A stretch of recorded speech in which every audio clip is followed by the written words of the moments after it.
La Bible dit que Dieu parla à Moïse, Dieu lui dit, va, je t'envoie pour aller délivrer ce peuple. Et la Bible dit, je vais lire au verset 11, la Bible dit, Moïse dit à Dieu, qui suis-je pour aller vers Pharaon et pour faire sortir d'Égypte les enfants d'Israël? Dieu dit, je serai avec toi.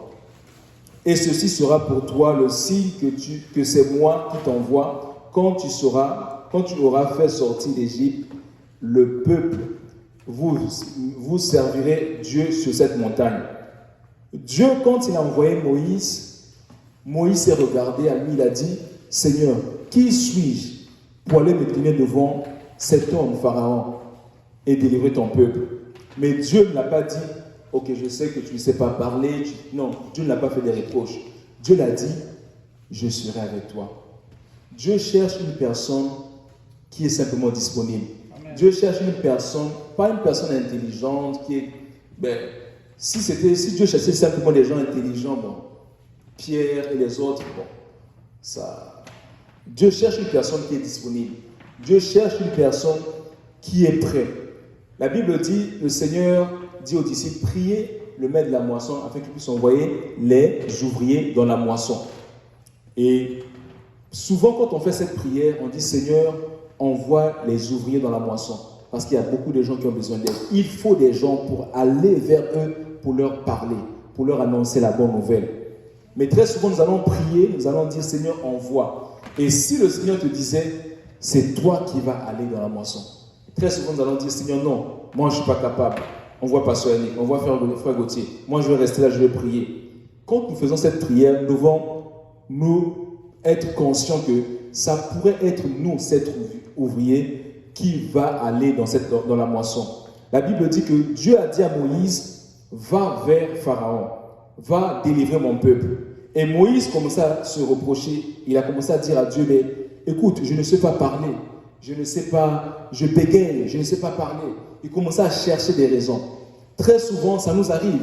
Quand Dieu va nous parler, va nous envoyer quelque part, nous allons regarder à notre situation et dire à Dieu, Seigneur, comment tu m'envoies aller parler à ces personnes qui sont intellectuelles? Moi, je n'ai même pas fait le secondaire. Je n'ai pas des expressions, je ne parle pas bien le français. Je ne m'exprime pas bien. Comment veux-tu que je puisse aller vers ces personnes? Mais Moïse, pendant qu'il cherchait à se justifier, à se regarder, Dieu a dit à Moïse, je serai avec toi. Amen. Et c'est ça la clé. Quand Dieu t'envoie, il ne t'envoie pas seul. Il va avec toi, il te précède. Dieu, quand il a envoyé Moïse, il a dit à Moïse, je serai avec toi. La question, c'est de nous poser, est-ce que nous sommes disponibles? Est-ce que nous sommes disponibles? Ou est-ce que nous regardons à Dieu? Est-ce que nous regardons à Dieu plutôt que de regarder à nos capacités? La Bible dit, ce n'est pas par la force, ni par quoi, ni par la puissance, mais c'est par mon esprit. Quand nous allons parler aux gens, nous n'avons pas le pouvoir de convertir les gens. Si nous avons le pouvoir de convertir les gens, on devait être peut-être les premiers à convertir les membres de nos familles. Amen. Mais c'est Dieu qui travaille dans le cœur des personnes. Amen. Très souvent, nous allons nous justifier en disant, Seigneur, tu sais, je vais aller parler à telle personne. Je ne sais pas parler. Tu vois, je bégaye, Seigneur. Je ne sais pas m'exprimer. Dieu dit, va, je serai avec toi. Ce n'est pas toi qui vas toucher son cœur, mais c'est moi. Toi, va simplement lui parler de l'évangile. Va simplement l'inviter. Prie simplement pour lui. Le reste, c'est moi qui va le faire. Et nous ne devons pas être comme Moïse qui cherchait à se justifier pour ne pas aller. Mais nous devons être, Seigneur, si tu m'envoies, je vais partir. Parce que c'est toi qui vas convaincre les cœurs. C'est toi qui touches les cœurs. Le jour de la Pentecôte, quand le Saint-Esprit est descendu, quand Pierre a prêché, cette parole que Pierre avait prêchée, la Bible dit dans Actes chapitre 2, verset 37, leur cœur était touché. Ce n'est pas Pierre, ce n'est pas le beau discours de Pierre, mais c'est la parole de Dieu que ces personnes ont entendue qui a fait que le cœur de ces personnes soit touché et qu'ils puissent demander à Pierre qu'est-ce que nous allons faire.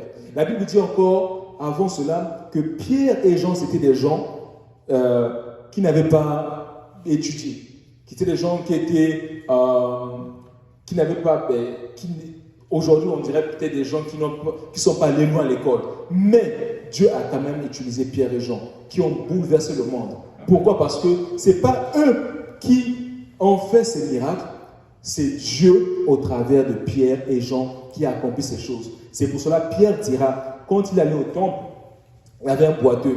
Pierre lui dit, le boiteux regardait Pierre et Jean, lui dit, espérant avoir de l'argent.